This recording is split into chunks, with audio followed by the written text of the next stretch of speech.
Good morning, children. We are on to the next lecture on hydrocarbons, and in today's session I will be talking about preparation of alkenes. And in this video I will be covering two methods of preparation of alkene, one from alkynes and the second is from alkyl halide.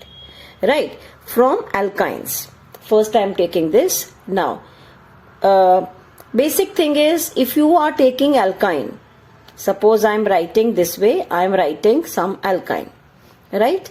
So if I take some general alkyne, I am taking this alkyne, and if I want from here, if I want to prepare alkene, means if I want to put double bond here and R here, suppose I want to prepare these, means I will have to add something, means I will have to add hydrogen. If I add hydrogen, the normal hydrogenating agent which we were using in alkane, that is nickel, platinum, palladium, if I am using those, then the reaction will not stop here. Then the reaction will go on, because this still has unsaturation. In this also one more H2 will add on. The reduction will go on till you get alkane. So we cannot be using that nickel, platinum, palladium and H2. This cannot be used. You cannot use this one, right? You cannot use this because you cannot stop the reaction at alkene. So that means when we are converting alkynes to alkenes, this is partial reduction. We do not want alkane to be formed. That means we will have to control the hydrogenation. To control the hydrogenation, we will have to use, controlling agent. That means what reagent we are using here is Lindlar's Catalyst. We use Lindlar's Catalyst. Okay. Now, what is Lindlar's Catalyst? And what will this form in terms of, alkenes? Let's consider that. Suppose, now let me write down in this way. Carbon, there is a triple bond, carbon here. There is R, you have R here. Okay, so now when I am adding hydrogen, it is of course hydrogen, but we want to control the hydrogenation. So in this case, we will be using palladium, calcium carbonate, right? Right, or you can also write down in like NCERT, they write palladium and carbon. That is also fine. Or palladium, barium sulfate, which is poisoned with quinoline. They write like that, which is poisoned with. Poisoned means it doesn't allow, it is controlling it, basically. It is controlling the catalyst. Right? So, poisoned with quinoline, this is called as the Lindlar's Catalyst. This is called as Lindlar's Catalyst. Palladium carbon, you can write palladium calcium carbonate, or this one can be written. So if you use Lindlar's Catalyst and carry out the hydrogenation, it will result in the formation of alkene, that is the cis product. That means you will get hydrogens on the same side. You will have alkyl group like this. That means it will result in the formation of the cis isomer. You will get cis alkene. Depending upon how many carbon atoms you are taking, that alkene you will get it. Right, this is controlled hydrogenation of alkyne to prepare alkene. Noted this one? Now let's move on to the next controlled hydrogenation. So in that what you do is, so same I am taking this alkyne only I am taking. Okay. Triple bond C, you have taken this R and R. Now suppose instead of that Lindlar's Catalyst, if we are using sodium liquid ammonia, then it will result in the formation of the trans product. That means if one hydrogen is here, the another hydrogen will be this side. This will result in the formation of trans product. Trans alkene will be formed. Right? And this reaction, this is addition of hydrogen. Adding hydrogen in the presence of this sodium liquid ammonia will result in the formation of the trans product. And the product, this particular reaction is called as Birch reduction. B-I-R-C-H, Birch reduction. It's a name reaction. Though in NCERT that name is not specified, but this has a name. Okay, so we have completed one method, that is partial reduction of alkynes to prepare alkenes. Now we will take the second method to prepare alkene. The second method is from alkyl halides. From alkyl halides. How we can prepare from alkyl halide? Now, if you take just a basic reaction, let us see now what exactly is happening if you want to prepare alkene from alkyl halide. Suppose I write down this carbon.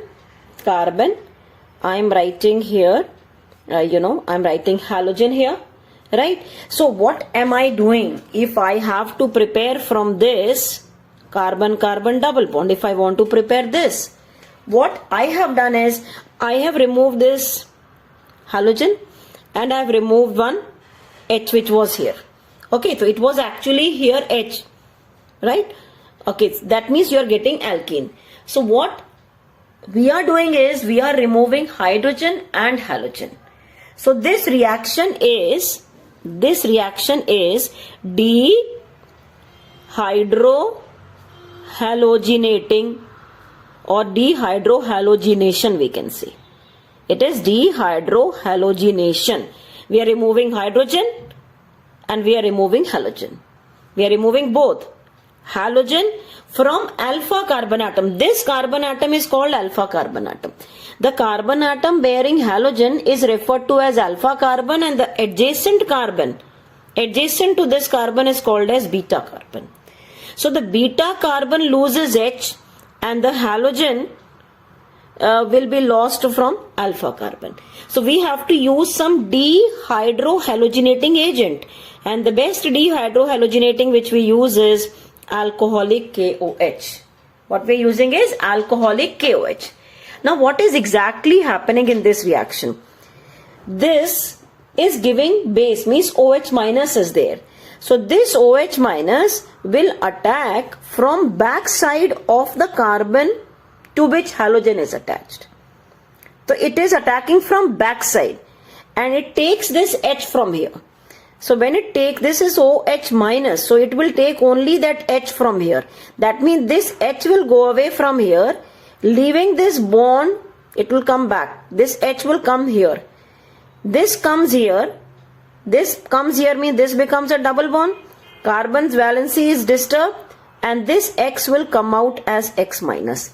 This X along with this bond, this X takes this bond completely, so it will come out as X minus, and this bond shifts here, makes it a double bond. This part will come out as water. The above part will come out as water. So what will be the two other products which will be obtained? One will be this X and K, that is KX, and this OH and H will come out as water. This is dehydrohalogenation. The mechanism which dehydrohalogenation is following is elimination reaction. It is elimination reaction. So what is the mechanism? This itself is the mechanism where the OH minus is attacking from backside and this comes here. It is beta elimination.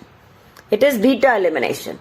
And more specifically, if you study in higher classes, it is called as E2 elimination. It is E2. E2 means it is, E stands for elimination and 2 stands for bimolecular. Bimolecular. Bimolecular means the reaction will depend upon two concentration terms. This reaction will depend upon two concentration terms. Which two concentration terms? You will write like this: rate is equal to, you will write, so rate can be written as, or we can say rate is directly proportional to the concentration of the alkyl halide, that is this alkyl halide, multiplied by the concentration of KOH also.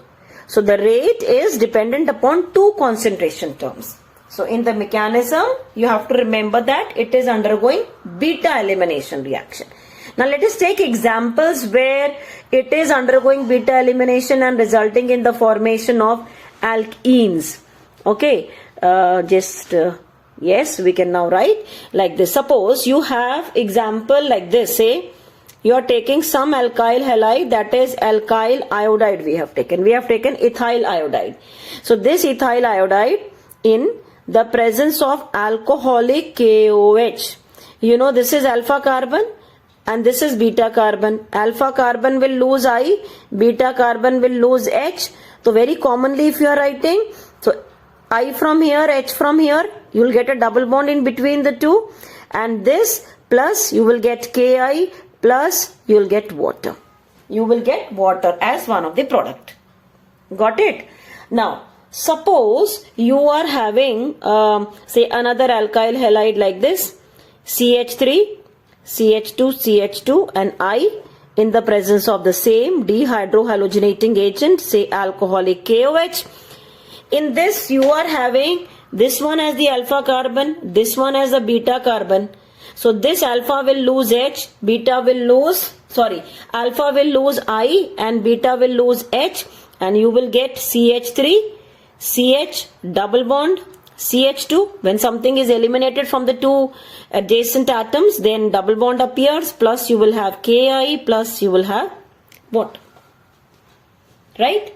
Now let us take another example where we are having this CH3, CH2, CH, CH3, and you are having say some other halogen. Let us take, say we are taking this one. Then we want the reaction to occur in the presence of alcoholic KOH. This is the dehydrohalogenating agent again. Now the carbon bearing halogen is this one. Okay, so this is alpha carbon, this carbon is beta, and this one is also beta. There are two betas. We obviously know that the alpha carbon will lose halogen and the beta has to lose hydrogen. But now in this particular example, there are two betas. When there are two betas, you will have to see that which one is the stable product. Let us remove one by one from this as well as the other carbon atom and see what products will be appearing. Suppose this one loses, this carbon atom. So it will result in the formation of CH3CH. Double bond will appear here. This will be CH and CH3. Suppose this one loses, then you will get CH3, CH2. Double bond will be here. This will be single only, and then it will be CH and double bond will come this side. Right? This is a single bond only.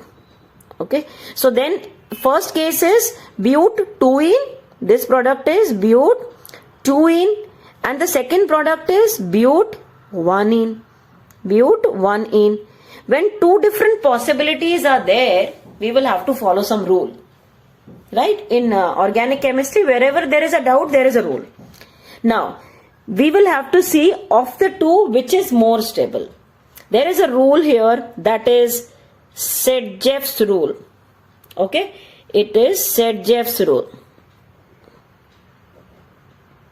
Sedgwick's rule, or it is also called as Zetsef's rule. Zetsef's rule, which says that more alkylated alkene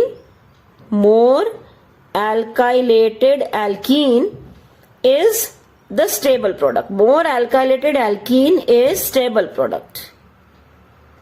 Like for example, you see how to decide the stability. You see this one, the first one if we are taking, this is the carbon. These are two carbon atoms containing double bond. Identify here, these are the two carbon containing double bond. This will have 6 hyperconjugated structures. Apart from this, you'll have 6. So 3 alpha CH sigma bond, 3 here, total 6. This will have only 2. So this will have more hyperconjugated structures. So this will be more stable. So you will have this one more stable than the lower one. So it is observed that the first one is 80% nearly formed and the second one is only 20% product is formed. Got it? Now suppose you are having some example like this, CH3, CH2, CH2, CH2, one more CH2 and OH. 4 carbon atom alkyl halide. Alkyl halide, no, so let this be Br only. Okay, this is Br only. Right?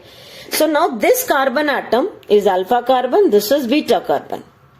Now if this is subjected to dehydrohalogenation, that means if it is treated with alcoholic KOH, what product will be obtained? This is alpha carbon, will lose H. This is alpha carbon, will lose halogen, and the beta carbon will lose hydrogen, and you should be getting CH3, CH2. This will be CH and a double bond. Here you will get CH2. That is but1ene. Do not think of that this coming out means there is a carbocation formed and then hydride shift and all. No, in dehydrohalogenation, there is no carbocation form. That is the place, where it is very important for you to understand the mechanism of the reaction. If you go for this carbocation means this carbocation will be there, and the hydride shift means it will shift here and again it should form but2ene. No, in dehydrohalogenation, do not bother about hydride shift. It will not undergo whatever alpha carbon is there, that will lose halogen and the beta carbon will lose hydrogen. That's it. Okay, suppose you have some alkyl halide like this. You have like this, ye carbon atom, you have this one carbon atom, and you have halogen here, and this is subjected to dehydrohalogenation reaction with alcoholic KOH. Then what product do you expect? Now you just see, this is alpha carbon atom, this one is beta carbon atom. The beta carbon atom doesn't contain any hydrogen. Again, in this, do not think of that this carbon will get a positive charge, there will be a methyl shift and the double bond will come here. No, this doesn't have beta hydrogen, so there will be no reaction with alcoholic KOH in this case. There will be no alcoholic KOH. So very, very important statements. In dehydrohalogenation, there is no carbocation formed. There is no carbocation formed. Directly the alpha will lose halogen and the beta should lose hydrogen. There is no rearrangement occurring. No kind of rearrangement will occur in dehydrohalogenation. That means no hydride shift, no methyl shift will be there in it. Got it? This point is clear, I suppose. Now, another point is, suppose we are comparing the ease of dehydrohalogenation of alkyl halides. If we are comparing the dehydrohalogenation of alkyl halides having same alkyl group, if this alkyl group is same in them, but they are having different halogens, if this alkyl part is same, but they are having different halogens, then what is the order? What is the ease of the dehydrohalogenation? This is the order. Iodide, maximum, then you have bromide, then you have chloride. This will be the order. But if we are comparing for isomeric alkyl halides, if we are comparing for isomeric alkyl halides which are having same halogen but different structures, obviously if one is secondary, tertiary and all that, the order will be 3 degree will be most, then it is 2 degree and then 1 degree. 1 degree will be least reactive for dehydrohalogenation. Got it? So I hope both the methods are clear which we have discussed in this video. That is the partial reduction from alkynes, and the second one which we discussed was dehydrohalogenation of alkyl halides. Please practice these two methods of preparations, and in the next video I will be posting the remaining methods of the preparation of alkenes. Thank you.